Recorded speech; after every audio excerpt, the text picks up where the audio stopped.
In today's video, I'm going to teach you how to accept a Meta Business Manager invite. This process is quite straightforward and only takes a few minutes, so let's get started. First things first, you'll want to check your email.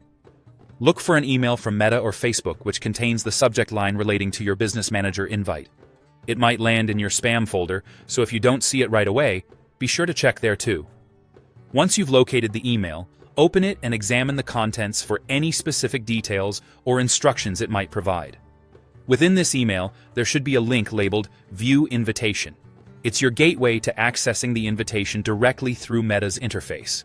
So go ahead and click on that link to be directed to the login page. Here, you'll have the flexibility to log in using your Facebook account, Instagram, or an email address, whichever you prefer. Make sure the account you're logging into is the one associated with the invite to avoid any hiccups. After logging in, there's a step where you'll be prompted to enter your first and last name. This might seem redundant, but it's just a formality to ensure that the account is correctly personalized and reflects accurate information. Next, you'll find a summary of the business information relevant to the invite, which you should review carefully. This part is crucial as it ensures you know what you're getting involved with.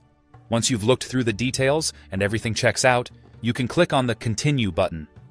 This step gives you one last chance to verify everything before proceeding. Now, you're almost there. The screen will display your name and email, confirming your identity as you proceed to review and accept the invitation.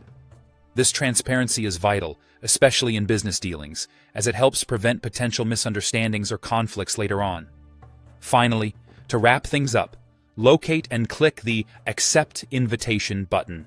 This action will officially add you to the Meta Business Manager, granting you the required access and permissions as specified in the invite. This last step seals the deal and integrates you fully with the business entity in question. And there you have it. You've successfully accepted a Meta Business Manager invite. Thanks for watching, and be sure to subscribe for more helpful guides like this one.